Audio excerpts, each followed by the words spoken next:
Et c'est reparti. Thomas, bonjour. Bonjour, c'est un Hey, plaisir de te retrouver aux Indés. très Euh, content d'être là. Thomas, toi, tu crées des expériences pédagogiques pour accompagner les indépendants et freelances à être de meilleurs professionnels dans leur domaine. Et tu es aussi le créateur du podcast Young, Wild and Freelance, écouté chaque semaine par des milliers d'entrepreneurs. Si vous ne le connaissez pas, je vous invite fortement à aller faire un tour sur ce podcast qui est génial. Je crois que le fil rouge de cette année, de cette édition niçoise, pardon, se distinguer en tant que freelance, t'a inspiré. Ouais. Et tu souhaites nous parler du coup de la loi cachée de la concurrence et d'unicité de l'indépendant. Donc, je te laisse la parole et je reviens te voir tout de suite après. Ok, top. Merci À Mélodie. tout à l'heure. Et coucou à tout le monde. J'espère que vous allez bien. J'ai une petite présentation à vous partager et du coup, malheureusement, je verrai pas le chat quand je vais partager ma présentation, mais à la fin, je vais répondre à toutes vos questions. Et d'ailleurs, je sais que les merveilleux membres de l'organisation vont me les épingler pour que je puisse y répondre après à la limite. Donc je pourrai répondre à toutes vos questions. Je vous partage ma petite présentation. Hop. Et merci Bruno. Je vois. C'est cool. Présentation. Et c'est parti. Comme le disait Mélodie, aujourd'hui, j'avais vraiment envie de vous parler de ce sujet de la concurrence. Parce que la première réflexion qui m'est venue, quand je discutais avec Mélodie et Nicolas, enfin, l'équipe organisatrice de l'événement, et que je leur ai demandé, c'est quoi le sujet de l'événement, de quoi est-ce que vous voulez que je parle, sur quoi je peux m'exprimer, ils m'ont dit, bah, le sujet pour cet événement à Nice, c'est se distinguer aujourd'hui en tant qu'indépendant et en tant que freelance. Et du coup, le premier truc que je me suis dit quand je préparais mon intervention, c'est je me suis dit, OK, bah, c'est quoi se distinguer? Qu'est-ce que ça veut dire? Et du coup, je suis allé regarder les petites définitions. Et les premières que j'ai trouvées, du coup, il y en avait deux différentes. Il y avait cette première, être ou se rendre distinct, différent. Et l'autre, s'élever au-dessus des autres, se faire connaître et se faire remarquer. Et du coup, la question que je me suis posée, surtout en lisant la première, c'était, alors oui, ok, se distinguer, se rendre différent, s'élever, etc. Mais pour un indépendant, auprès de qui? Se distinguer, oui, mais de qui? Parce que finalement, je me disais, est-ce qu'il y a des gens à côté de nous dont il faut qu'on se rende différent? Et finalement, la réponse qui vous vient, vous, sûrement naturellement en tête, c'est celle-ci, c'est la concurrence. C'est tous ces autres indépendants qui font le même métier que vous et qui font la même chose que vous.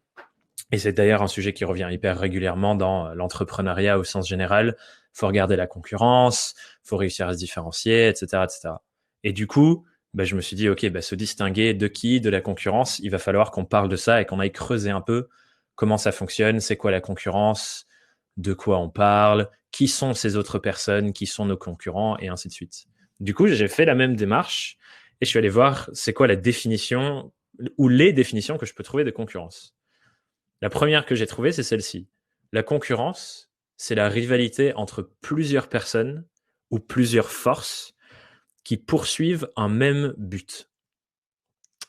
Et en lisant cette définition, la question que je me suis posée, c'est, OK, du coup, en tant qu'indépendant, pour nous, freelance, entrepreneur indépendant, peu importe comment vous vous définissez, c'est quoi notre but? Et d'ailleurs, c'est une question que je vous renvoie et je vous invite à vous la poser. Vous verrez, j'aime beaucoup les questions et je vais vous en poser sûrement pas mal pendant cette petite intervention. Et du coup, la question que je vous pose, c'est, en tant qu'indépendant, c'est quoi votre but? Et de manière générale, les indépendants, c'est quoi notre but à nous tous et à chacun d'entre nous? La première réflexion qui peut nous venir, c'est presque devenu un cliché tellement c'est répété dans tous les contenus sur le freelancing et l'indépendance, c'est qu'on pourrait se dire, bah, pourquoi est-ce que je suis devenu indépendant? C'est pour la liberté, la liberté géographique, la liberté de choisir mes clients. C'est souvent un mot-clé qui revient, la liberté, de se dire, ben voilà, moi j'ai envie d'être indépendant parce que j'ai envie d'être libre. Mais derrière ça, moi je vois peut-être quelque chose de plus précis. Parce que finalement, la liberté, qu'est-ce que c'est? Qu'est-ce que ça veut dire pour nous, la liberté? Et est-ce qu'on peut vraiment être 100% libre? D'ailleurs, on arrive presque sur des questions philosophiques, mais peut-être qu'un indépendant, c'est un être philosophique qui doit réfléchir à tout ça.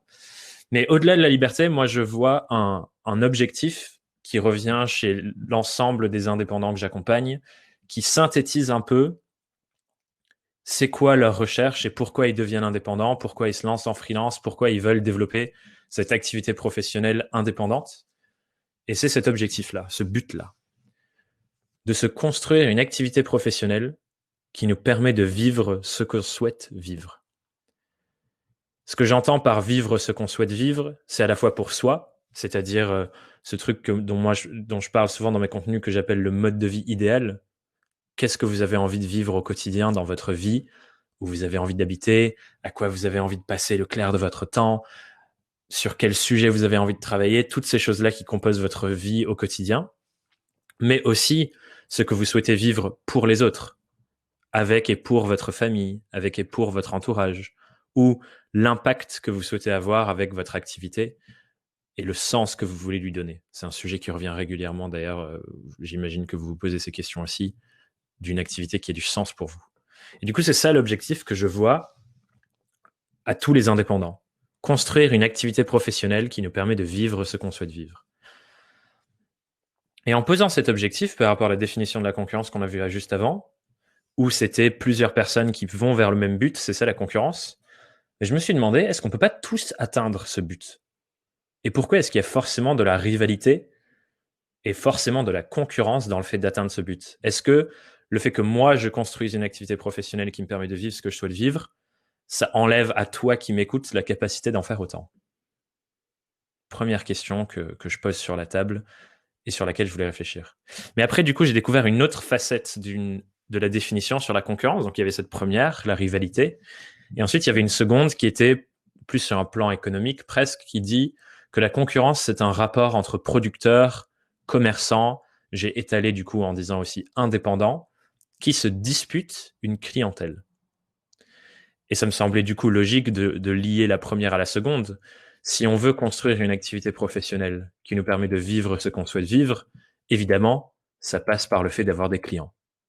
Et donc là, c'est là où je me suis dit, OK, ben en fait, peut-être que la concurrence, parce qu'on se bat entre guillemets pour les mêmes clients. Et on cherche à avoir les mêmes clients. Et du coup, j'ai pensé à cette image que tu as peut-être déjà vue d'un gâteau où chacun d'entre nous, on prend une part du gâteau et du coup, il reste aux autres ce qu'il reste. Donc, imaginons, moi, j'ai cette part en haut à gauche et ce qu'il reste, bah, du coup, les autres indépendants doivent se battre pour avoir cette part. Comme s'il y avait un ensemble fini et qu'on se battait pour cette même clientèle. J'ai l'impression que c'est ce genre de schéma que représente la définition de la concurrence. Et pour ceux d'entre vous qui ont eu la grande chance de faire des cours de microéconomie pendant vos études, vous vous souvenez peut-être aussi de ce schéma-là, c'est le schéma de l'offre et de la demande. Et sans rentrer vraiment trop loin dans le détail de ce que ça raconte, parce que clairement, j'ai pas envie de vous rappeler de mauvais souvenirs de vos études. Moi, personnellement, les cours de microéconomie, c'était pas ceux qui me passionnaient le plus à l'époque, mais grosso modo, ce schéma, qu'est-ce qu'il dit? Il dit, quand l'offre se développe, nécessairement, le prix diminue de la demande. Donc, en gros, quand l'offre se développe, la demande chute, donc le prix évolue. Et du coup, qu'il y ait plus d'offres, ça veut dire qu'il y a plus de concurrence et ainsi de suite. Et du coup, la question qu'on peut se poser en prenant en compte cette loi-là de l'offre et de la demande sur un marché et sur le marché de l'indépendance, sur votre marché, peut-être si vous êtes graphiste ou copywriter ou que vous créez du contenu ou que vous faites le même métier que moi qui est de la stratégie de marque, on pourrait se demander, mais du coup, s'il y a de plus en plus de freelance, et c'est une réalité aujourd'hui en France, en francophonie, il y a de plus en plus de freelance. On a dépassé le 1 million de freelance, 3 millions d'indépendants au sens plus large de ce que c'est un indépendant, quelqu'un à son compte. En Europe, on est, je crois, plus de 9 millions. Enfin, c'est énorme. Donc, ça va très vite et il y a de plus en plus de freelance. Mais du coup, en se disant ça, on peut se dire, bah, du coup, ça veut dire qu'il y a de plus en plus d'offres et donc, naturellement, la concurrence augmente. Alors oui, mais pas totalement. Et je vais vous expliquer pourquoi. Cette loi, elle est véritable et elle est vérifiée quand on prend un exemple d'une commodité, une pomme, disons. S'il y a un producteur de pommes qui s'installe quelque part, à Nice, disons, au hasard, et que juste après, il y a un autre producteur de pommes qui s'installe pas loin, puis un autre, puis un autre, puis un autre, puis un autre, puis encore plein d'autres, et etc., jusqu'à ce qu'il y ait plein de producteurs de pommes partout. Évidemment, dans ce sens, ben, la concurrence augmente et du coup, peut-être que pour faire la différence, peut-être qu'un des producteurs de pommes, il va essayer de baisser ses prix pour être différent, et etc., etc. Et du coup, ça fait que le marché devient de plus en plus complexe. J'imagine que pour ça, c'est hyper clair dans votre tête et vous le comprenez très bien. Prenons maintenant l'exemple d'un copywriter. On pourrait se dire que c'est la même chose. S'il y a 2 autres copywriters qui arrivent sur le même marché, puis 3 autres, puis encore d'autres, et ainsi de suite, jusqu'à ce qu'il y ait plein de copywriters partout à Nice, on pourrait se dire que la concurrence, elle augmente de la même manière. C'est de plus en plus difficile de trouver des clients, et ainsi de suite, et ainsi de suite, et ainsi de suite. Ça semble naturel. Oui, mais pas totalement. Et je vais vous expliquer pourquoi juste maintenant. Cette loi-là de l'offre et de la demande, c'est-à-dire l'offre augmente, la demande baisse, les prix chutent, etc., c'est le cas si l'offre est similaire. Dans le cas des pommes, par exemple, il n'y a pas 25 milliards de manières de faire des pommes. Et si on se bat pour la même demande, c'est-à-dire les gens qui aiment les pommes Granny Smith, par exemple. Mais du coup, ce n'est pas le cas. Il n'y a pas ces mêmes lois de l'offre et de la demande et de la concurrence, donc, si l'offre n'est pas similaire et si on ne se bat pas pour la même demande. Ça nous informe sur quoi? Ça nous informe sur 2 de nos enjeux en tant qu'indépendants. Le premier, c'est de se distinguer, donc être différent ou s'élever au-dessus des autres, de par son ciblage, c'est-à-dire à quelle demande je m'adresse.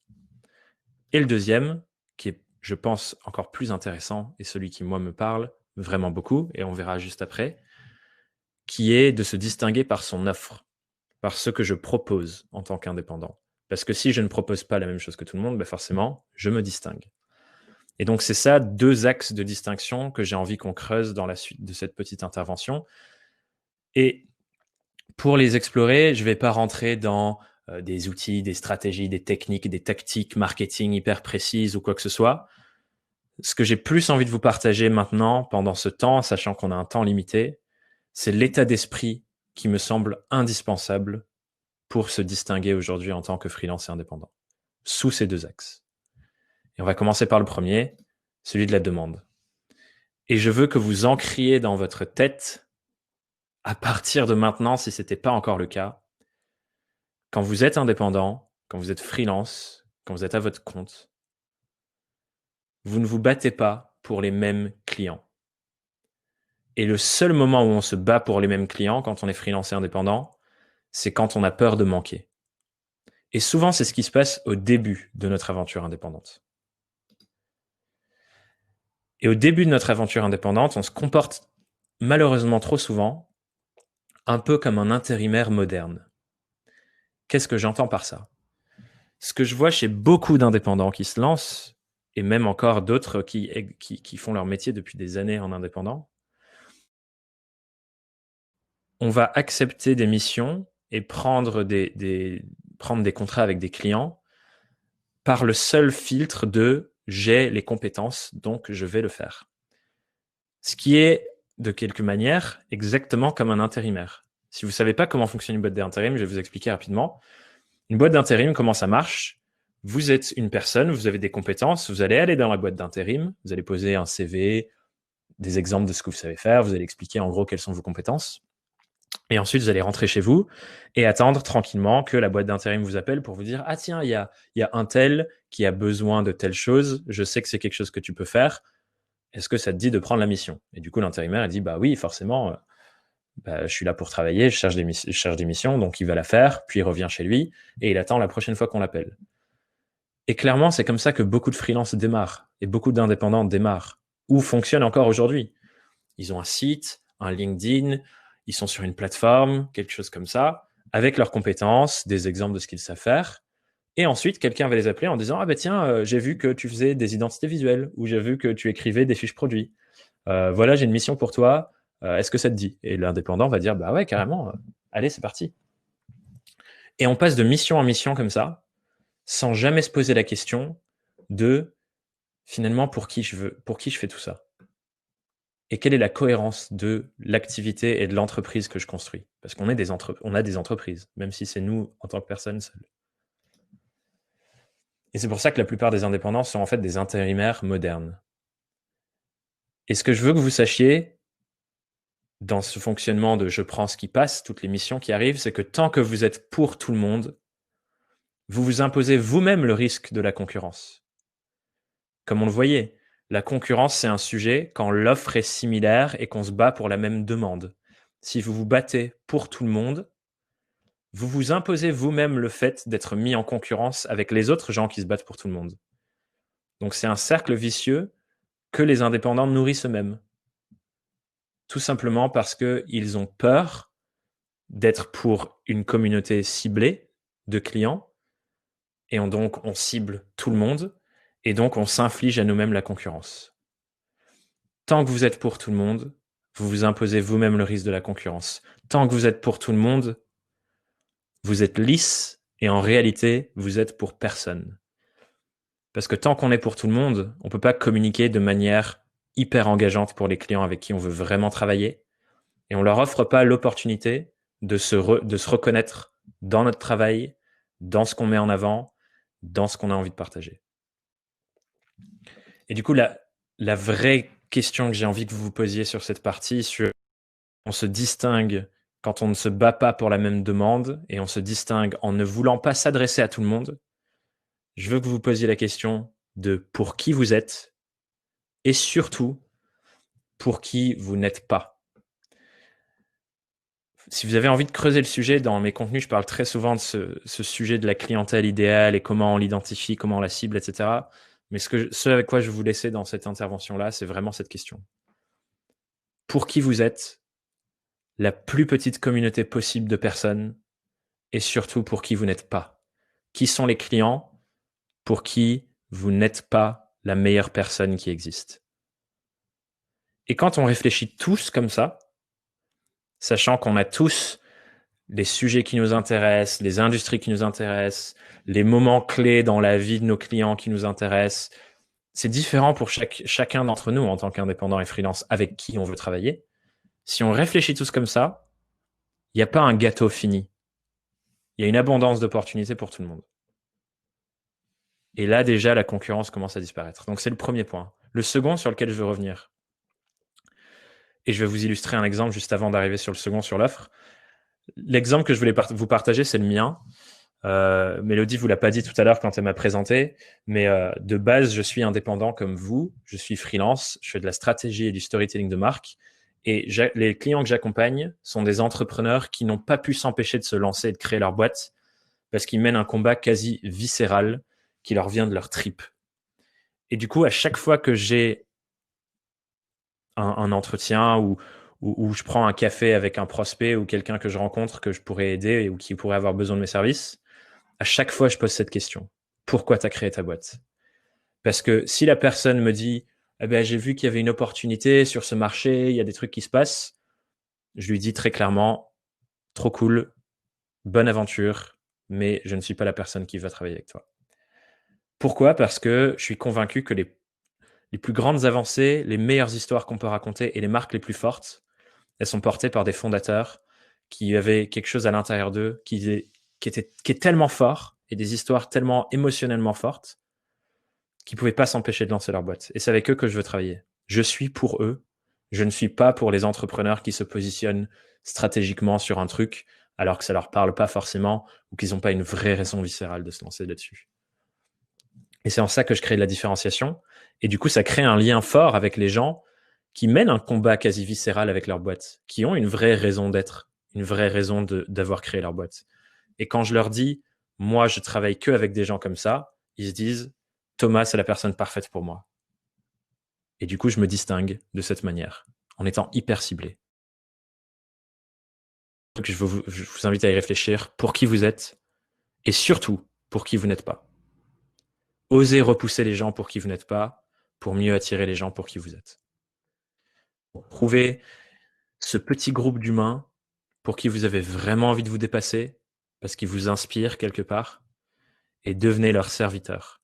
Et je veux pas qu'on ait peur du mot serviteur. Être leur serviteur, ça veut pas dire être asservi, c'est-à-dire juste faire tout ce qu'ils vous demandent et être leur esclave, c'est différent. Être leur serviteur, c'est avoir leurs meilleurs intérêts en tête et construire votre activité autour du fait de les servir, de leur apporter de la valeur, du contenu, si vous créez du contenu, bref, de donner le meilleur de vous-même pour eux. Mais vous ne pouvez pas faire ça pour le monde entier. Mais vous pouvez faire ça pour un petit groupe d'humains qui se ressemblent, qui ont les mêmes enjeux, les mêmes distinctions, les mêmes aspirations, les mêmes projets, et créer quelque chose qui fait une énorme différence pour ces personnes.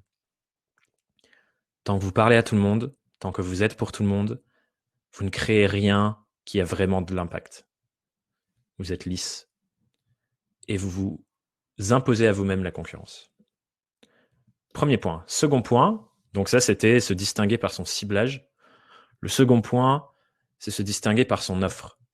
Comme on a vu, la concurrence existe si l'offre est similaire et si on se bat pour la même demande. Donc déjà là, arrêtez de vous battre pour la même demande. Et maintenant, on va voir comment est-ce qu'on différencie et on se distingue par notre offre. Et pour ça, bien sûr, il y a plein d'axes pour le creuser, mais j'ai envie de le creuser avec une seule grande question. Toi qui regardes cette conférence et qui, j'espère, prend des notes, est-ce que tu connais un être humain qui est exactement comme toi? Est-ce que tu as déjà rencontré, dans ce monde si vaste de 7 milliards de personnes, plus même maintenant, un seul être humain qui est exactement comme toi? Et je peux te garantir que je connais la réponse. La réponse, c'est non. Tout simplement parce que ça n'existe pas. Il n'y a aucun autre être humain qui est 100% comme toi. Aucun. Pourquoi est-ce que c'est important? C'est important parce que si tu traduis l'unicité de l'être humain que tu es dans ton activité, dans ton offre, dans ta manière de communiquer, dans ta manière de te présenter, dans ta manière de te pitcher, dans ta manière de construire ta méthodologie de travail, bref, dans toute ton activité d'indépendant, alors personne ne peut avoir la même offre que toi parce que ton offre, c'est toi. Plus vrai quand on est indépendant parce que votre entreprise, votre business, c'est vous. C'est votre personne. Donc vraiment, je veux que tu ancres cette phrase en tête. Si tu traduis l'unicité de l'être humain que tu es, et il n'y en a aucun autre comme toi, si tu traduis ça dans ton activité, personne ne peut avoir la même offre que toi, personne ne peut te faire concurrence. Il n'y a pas de meilleur toi que toi-même. Personne ne peut être toi mieux que toi-même. Et la question qui peut venir dans ta tête, du coup, c'est OK, très bien, je suis unique, je le sais, t'as raison, personne n'a mon histoire, personne n'a mon expérience de la vie, personne n'a vécu les mêmes choses, personne a eu les mêmes rencontres, personne n'a eu les mêmes déclics, personne a vu toutes les choses que j'ai vues de la même manière ou au même moment, etc. Ton histoire, elle est unique. OK, j'ai compris, Thomas. Mais comment je fais pour traduire ça dans mon activité? Je vais te donner des pistes. Elles sont innombrables et infinies, ces pistes. Et je t'invite vraiment juste, cette question-là, pose-la toi. Comment je fais pour traduire mon unicité dans mon activité? Écris-la sur un carnet et pendant les 5 prochains jours, par exemple, tous les matins, prends du temps pour écrire ce qui te vient. Et juste creuse, creuse, creuse. Les questions, pour moi, c'est vraiment comme des graines. Si on les arrose en se les posant de manière répétée, les solutions vont nous venir. Les réponses vont nous venir. On va trouver des choses de plus en plus poussées parce qu'on se pose la question à répétition. Donc, pose-la toi à répétition, cette question. Mais je veux quand même te donner des pistes de travail pour commencer à réfléchir sur comment tu deviens unique par ton offre. La première, raconte ton histoire. Comme on l'a dit juste avant, personne n'a la même histoire que toi. Absolument personne. Tant que tu ne racontes pas ton histoire, ça ne te différencie pas parce que personne ne la connaît. Donc, prends le temps. Écris une page à propos sur ton site qui raconte ton histoire. Montre comment tes expériences ont alimenté ta vision de ton métier et ta manière de travailler. Peut-être écris un article là-dessus. J'ai croisé d'ailleurs une indépendante récemment qui a écrit un article qui parlait de son histoire et de son vécu, où elle mettait des études de cas, etc. Enfin, plein de choses excellentes à l'intérieur. Cet article s'appelait « 20 leçons marketing appris en 20 ans d'indépendance ». C'est fort. comme article. Ça raconte son histoire, ça montre son unicité, ça montre son expérience, ça montre plein de choses. Raconte ton histoire. Qu'est-ce que tu peux faire de plus pour raconter ton histoire personnelle et comment elle nourrit ton métier? Premier axe à creuser. Second axe à creuser. Partage ton propre regard sur le monde. On a tous une manière complètement différente de voir les choses. Quand on voit un événement, pour vous qui regardez cette conférence par exemple, aucun d'entre vous ne l'interprète de la même manière parce que votre interprétation, elle est nourrie de tout votre passé, toutes vos expériences, toutes vos rencontres, tout ce que vous avez entendu, tout ce que vous avez lu, consommé par le passé. Donc personne n'interprète de la même manière et c'est vrai pour toutes les autres choses de votre vie aussi. Et si vous partagez votre regard sur le monde, alors ça va créer des liens de proximité avec des gens qui partagent le même regard. Et j'espère que vous allez choisir des clients qui partagent votre regard sur le monde et qui ont envie de construire la même vision. C'est pour ça que je parle de vision aussi. C'est quoi l'impact que vous avez envie d'avoir? Parlez-en. Qu'est-ce que vous avez envie d'aider vos clients à construire? Parlez-en. Il y a un outil que beaucoup de marques utilisent et que nous, en tant qu'indépendants, on devrait aussi utiliser, c'est le manifeste. Écrivez un manifeste de pourquoi vous faites ce que vous faites. Pourquoi est-ce que vous vous êtes lancé en indépendant? Pourquoi vous faites ce métier que vous faites? Pourquoi vous le faites de telle manière? Pourquoi vous avez envie de travailler avec tel type de client? Parlez-en. Parce que ça sera différent pour tout le monde. Et ça construit votre unicité. Un autre axe de réflexion, votre méthodologie de travail. L'école, nos expériences du passé, moi j'ai travaillé pendant quelques années en agence de stratégie de marque et de design. Et finalement, ça a beaucoup influencé ma méthode de travail. C'est normal. C'est là où j'ai appris. Mais par la suite, je me suis vraiment posé plusieurs fois la question de, OK, si je devais repartir avec les choses qui me caractérisent en tant que personne, ce que j'aime faire, là où je suis bon, là où je sens que ça me donne de l'énergie, à quoi ça ressemble si je mets ça dans ma méthode de travail? Et du coup, j'ai fait évoluer ma méthodologie de travail. Je faisais plus de la stratégie de marque comme on peut faire en agence où on se plonge dans des études, on passe des heures juste devant notre ordi à lire, à rentrer dans des choses. Moi, j'ai ramené de la facilitation, des ateliers, de l'idéation, du jeu dans ma méthodologie pour faire ça avec mes clients. Ce qui fait que j'ai construit une autre manière de travailler, complètement différente que mes concurrents, entre guillemets. En tout cas, les personnes qui étaient face à moi en appel d'offres n'avaient pas. Et du coup, il y a des clients à qui ça parlait tellement qu'ils m'ont choisi pour ma méthodologie de travail. Parce qu'ils se disaient, ça a l'air vraiment sur mesure pour nous par rapport à ce qui est important pour nous. Et ça, je pense qu'on a tous ça quelque part en nous. On a tous une manière différente de faire notre activité, une autre méthode, une autre manière de voir les choses, une autre approche, et on doit l'intégrer dans notre activité d'indépendant.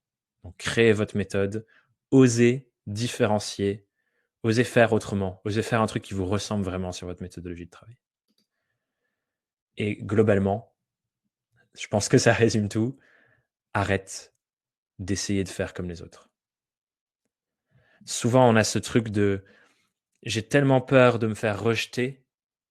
Vous savez, l'être humain, il n'a pas du tout envie d'être rejeté, il a envie d'être accepté. Et cette dynamique de vouloir être accepté par le groupe, elle est tellement forte que souvent, on fait des trucs qui ne nous ressemblent pas juste pour être accepté par le groupe. Et du coup, comme ça, c'est presque une norme psychologique de comment on fonctionne. Ben, ça nous pousse à, par exemple, faire les mêmes tarifs que les autres, utiliser la même méthodologie, essayer de parler de la même manière, faire des posts LinkedIn qui ressemblent un peu aux posts LinkedIn des autres, etc., etc. Arrête d'essayer de faire comme les autres. Essaye de faire comme toi. Le toi que t'écoutes pas. Le toi unique, l'être humain unique. Différencie-toi en étant juste toi. C'est ça la vraie loi de la concurrence que j'avais envie de vous partager. Si vous êtes votre vous unique au monde, la concurrence disparaît. Et ça nourrit une de mes convictions. Et je veux qu'on reparte tous avec ça. Si chaque indépendant, si chacun d'entre nous, si toi qui regardes cette conférence, si tu t'ouvres dans l'authenticité et dans la vulnérabilité de juste qui tu es, alors on est tous des alliés dans notre but. On n'est pas des concurrents. On va tous ensemble dans la même direction. Et on peut y aller ensemble en créant des beaux effets de levier entre nous, de la collaboration, de l'entraide, et pas en se tirant dans les pattes comme la loi de la concurrence voudrait qu'on le fasse. Si chaque indépendant s'ouvre dans l'authenticité et la vulnérabilité, alors nous sommes tous des alliés et nous ne sommes pas des concurrents. Et d'ailleurs, je vous invite à faire un petit défi. Prenez un café cette semaine avec votre concurrent, entre guillemets, et brisez-moi cette sale chaîne qui essaie de nous opposer. Je vous donne cette responsabilité cette semaine. J'espère que vous êtes OK de la porter sur vos épaules. Pour ceux qui veulent aller plus loin par rapport à ça, je vous invite vraiment à aller écouter l'épisode de podcast. J'ai fait un épisode de podcast qui parle un peu de ce sujet. C'est le numéro 25, il y en a 45 en tout. C'est le numéro 25 qui s'appelle « Se différencier et cultiver son unicité ». Et si vous allez sur mon site, sur thomasburbidge.com/merci, vous trouverez plein de ressources. Enfin voilà, il y aura plein de liens, de choses qui sont là à votre disposition, que vous pouvez utiliser pour travailler sur ce sujet, mais aussi tous les autres sujets de votre vie d'indépendant. En tout cas, partagez ça et je vais revenir avec Mélodie pour les questions si jamais il y en a. Merci beaucoup Thomas. Je crois que tu as inspiré beaucoup de nos participants. Tes mots résonnent. Regardez les commentaires. Voilà, alors j'ai coupiné, tu vas voir en une question, mais en fait je ne peux pas en mettre plusieurs, donc tu peux répondre à une des questions. Juste pour ceux qui souhaitent poser des questions à Thomas, ne bougez pas, vous pouvez rester sur cette séquence. Pour les autres, je vous donne rendez-vous dans l'onglet réseautage qui se trouve sur la gauche. Nous on préfère appeler les rencontres fortuites. Alors ça, c'est vraiment très particulier à cet outil qui s'appelle Opin. Le principe est simple. Donc, vous allez dans cet onglet-là, vous cliquez sur le bouton « Prêt » et vous allez rencontrer au hasard un participant en vidéo. Il y a une toute petite contrainte, c'est que la contrainte, c'est que ça dure 1 minute minimum et 4 minutes maximum pour vous parler. À la fin, n'oubliez pas de cliquer sur le bouton « Partager vos contacts » si vous voulez échanger vos coordonnées. Ensuite, on se donne rendez-vous ici encore sur scène à 15h15. On devait recevoir Inde El Idrissi, donc la porte-parole du syndicat indépendant.co. Malheureusement, ou plutôt en fait heureusement pour elle et pour eux, elle est en ce moment même chez le ministre des PME-TPE. Trop bien, yes. Ouais. Bon. Alors du coup, on a anticipé, elle nous a prévenu hier, donc on a enregistré une petite vidéo interview avec elle, car en fait, elle avait beaucoup de choses à vous dire. Donc tout à l'heure, je diffuserai cette petite vidéo donc dans 15 minutes. Donc pour résumer, soit vous restez avec Thomas pour les questions, soit vous allez dans l'onglet réseautage et on se retrouve à 15h15 ici sur scène. Ça vous va ? À tout à l'heure. Et Thomas, je te laisse lire les questions et répondre à ceux qui vont arriver. J'essaie de retrouver le début du fil dans le chat et je vais dérouler. Alors, pour vos questions, n'hésitez pas à le faire dans l'onglet scène si vous avez des questions et non pas dans événements puisque l'onglet événements est dédié à tout l'événement. Voilà. Ouais, je regarde l'onglet scène, moi, donc mettez-le dans. Ok. Merci beaucoup Thomas encore. 1000 merci, c'était super. Avec plaisir. À tout à l'heure pour les autres. Ok, j'essaie de suivre du coup. Alors attendez. J'essaie de remonter du coup pour répondre à toutes vos questions. Je vais prendre la première. Il me semble que la première, c'est celle de Oran. D'ailleurs, c'est celle qui est épinglée en haut. Oran qui demande comment se différencier lorsqu'on est systématiquement associé par les clients à des noms de métiers. J'aimerais inventer mon métier, mais il me semble toujours demandé par le client et ça fait plus de 2 ans que je suis free. Hyper intéressant comme question, Oran. Ce que je t'invite à faire, c'est juste changer ta manière de te définir. Plutôt que de dire « je suis copywriter, je suis graphiste, je suis machin », trouve une manière de te définir où tu parles plutôt de qu'est-ce que tu apportes à tes clients et à qui. Une phrase qu'on voit très souvent revenir, c'est « j'aide X à faire Y ». Déjà vu sur LinkedIn plein de fois. Mais au-delà de juste faire la même phrase que tout le monde, réfléchis vraiment à ce truc de comment je peux parler de ce que je fais pour que la personne comprenne qu'est-ce qu'elle en retire. Et après, si elle te demande de dire, ben voilà, mon métier de base, c'est graphiste, puis j'ai appris telle compétence, tu peux le faire. Mais vraiment, cette réflexion de se dire, moi, ce que j'apporte à mes clients, c'est ça, voilà comment je travaille, et ainsi de suite, et te montrer plus par qu'est-ce que tu apportes, comment tu l'apportes. Tu vois, c'est des questions que j'utilise beaucoup dans la stratégie de marque avec mes clients, c'est qu'est-ce qu'on fait, comment on le fait, pourquoi on le fait.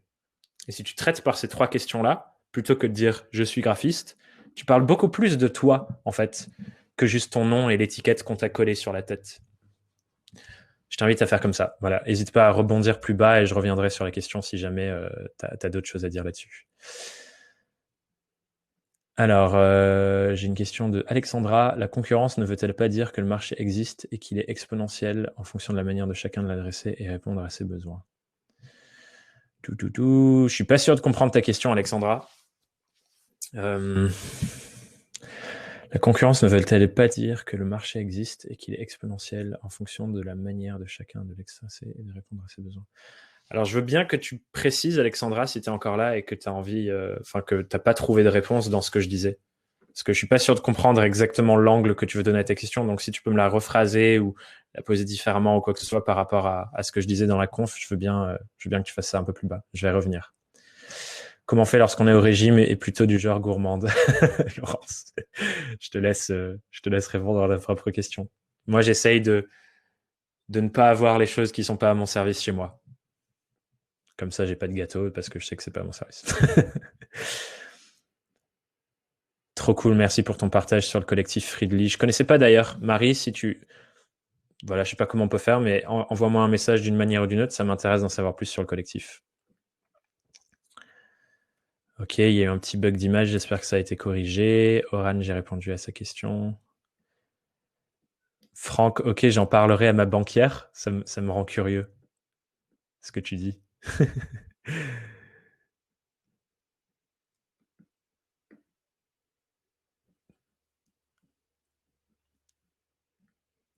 Ouais, je suis d'accord avec toi, Gilles. Évidemment, ce que je vous dis là, par exemple, quand j'ai parlé de trouver le client qui est fait pour soi, etc., évidemment, c'est une destination plus qu'autre chose, en fait. Parce que un truc que je demande toujours aux gens que je suis et qui écoutent le podcast, etc., à faire, c'est de faire un travail à chaque fois qu'on a une proposition de mission, une interaction avec un client, de se dire, c'est quoi mes besoins là à court terme? Est-ce que j'ai un besoin financier, un besoin d'épanouissement, un besoin de créativité, un besoin d'aller vers l'activité qui me parle, etc., etc.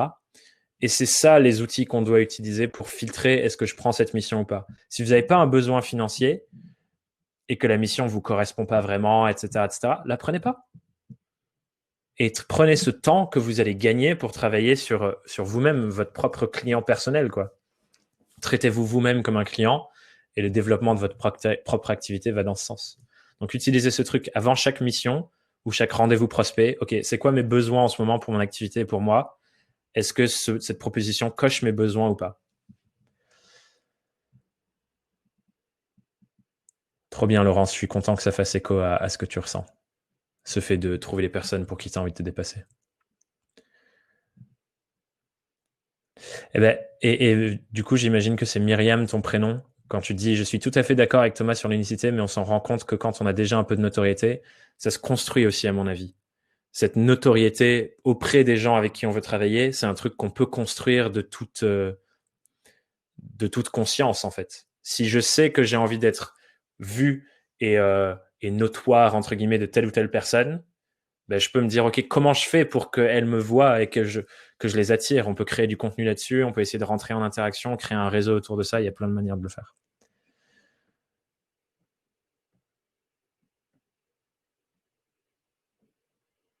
Alexandra, affirmer sa singularité, exactement, et ne pas faire comme les autres parce que la place est déjà prise. Essayez d'être vous-même, clairement. J'adore cette petite citation, je crois que c'est Oscar Wilde, effectivement. Je suis très heureux que ça vous a tous parlé. Et grave, la philosophie. Elisabeth, merci. Cette philosophie s'applique à tellement de moments de vie. Je suis entièrement d'accord. Ça englobe plein de choses, quoi.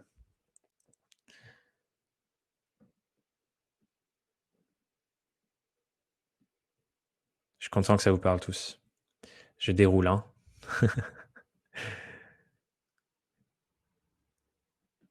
Je suis trop content que ça vous ait parlé. J'ai l'impression qu'il y en a pas mal qui repartent avec une bonne dose de motivation. C'est chouette. Ah, Muriel qui dit pourquoi pas, à tester, pas évident quand même. Je veux bien que tu expliques un peu plus pourquoi tu trouves que c'est pas évident, si tu es encore là et si tu as envie que j'y réponde d'ailleurs. Hein.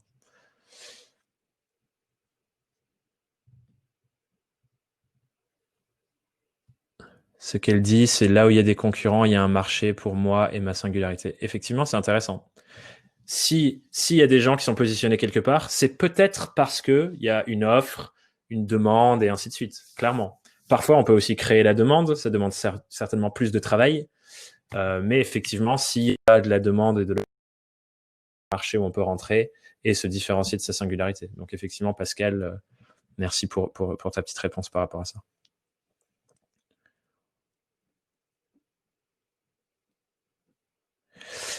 Ok, Célia, quand tu me poses la question comment est-ce qu'on peut appliquer tes conseils quand on démarre son activité, on est tenté d'accepter toutes les commandes qu'on a, je t'invite à utiliser ce truc des besoins.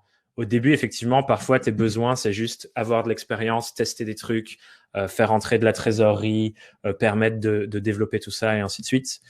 Donc clairement, il y a un besoin financier fort au départ. Je t'invite à travailler sur ça en termes de construction d'image de ta marque personnelle, entre guillemets. Je veux me différencier. Pour l'instant, ça passe pas par les clients que je vais choisir, mais ça passe par construire mon image, comment je parle de ce que je fais, peut-être les contenus sur ton site, peut-être des articles que tu peux écrire. Donc plus sur des choses, des leviers, des outils que tu utiliseras et que tu vas développer de plus en plus pour que, au moment où ton besoin financier il est moins grand, tu puisses avoir ces aspects-là. On singularise également dans sa manière dont on répond et agit face à un besoin. Exactement. Bien sûr, Alexandra, et c'est pour ça que je parlais de méthodologie.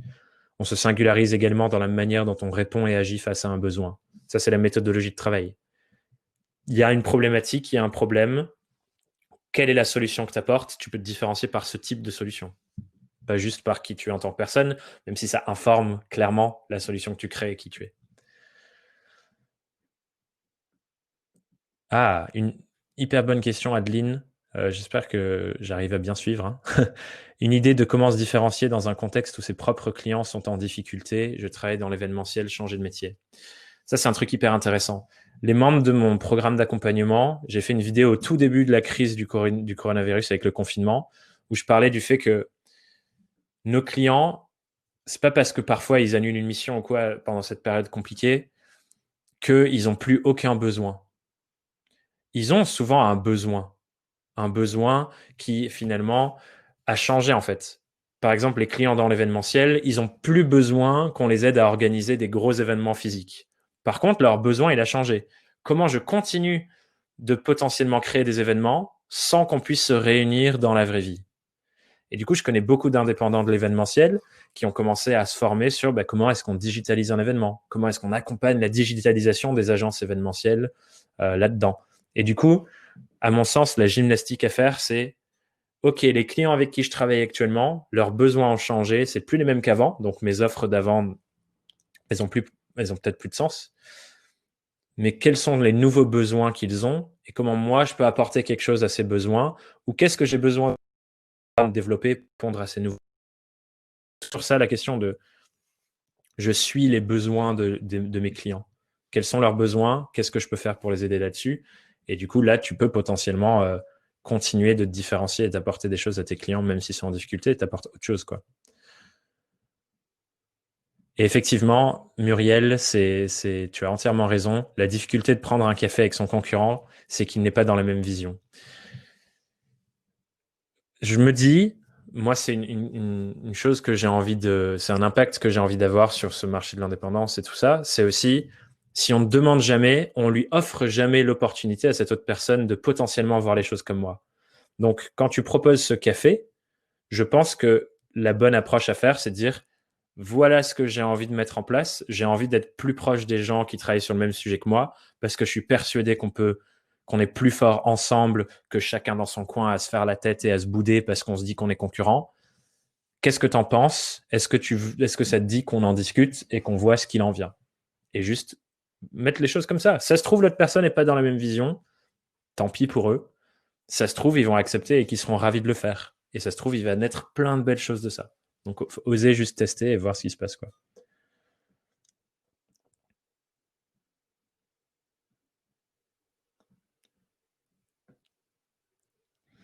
Du coup, Baptiste, j'espère que mon autre réponse de juste avant t'a informé sur le début. Je t'invite pareil, construis des outils, du marketing, des choses qui te présentent, etc., qui te permettent de petit à petit aller vers et attirer les gens qui te représentent plus et avec qui tu as vraiment envie de travailler.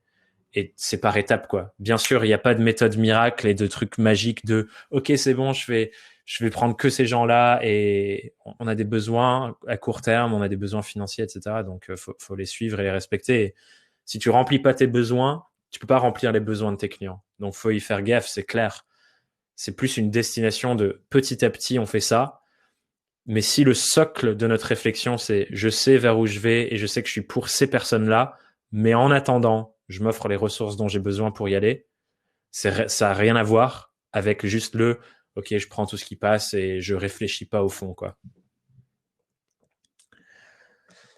Nadine qui demande, faut-il forcément passer par les réseaux sociaux pour se faire connaître, asseoir notre crédibilité? C'est un outil parmi d'autres. C'est pas le seul outil de communication.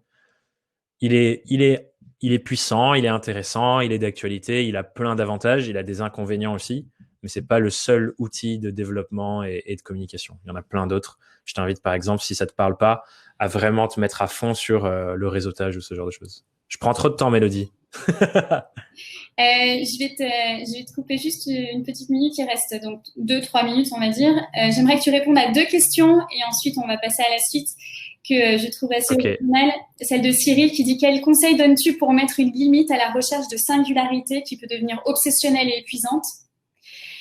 Et enfin, je te laisse répondre et je te donne la deuxième question qui est un petit peu différente. Celle de Pascal. Comment le podcast t'a aidé dans ton activité de freelance? Je trouve la stratégie du personal branding et du contenu hyper intéressante, mais quel est le vrai impact sur ta vie de freelance à toi? Hyper intéressant. Je vais commencer par celle de Cyril. Quel conseil donnes-tu pour mettre une limite à la recherche de singularité qui peut devenir obsessionnel et épuisant? Je pense que c'est la même réponse avec la croissance, avec les objectifs, avec, en gros, tout ce qu'on se fixe en mode je serai heureux et tout ira bien quand j'en arriverai là. Ce qui peut souvent arriver avec le truc de genre, OK, ce sera parfait quand j'ai 10 clients. OK, ce sera parfait quand j'aurai 50 000 euros de chiffre d'affaires annuel. OK, ce sera parfait quand je serai vraiment singulier et que je ressemblerai à personne. Finalement, il n'y a pas vraiment de destination à ce truc. Il n'y a pas un moment où c'est OK, c'est bon, j'ai ma singularité, c'est terminé. Et du coup, à mon sens, c'est plus un travail de dev perso presque, d'acceptation en tout cas que toutes les choses de nos vies, quelles qu'elles soient, ce sont des chemins plus que des destinations.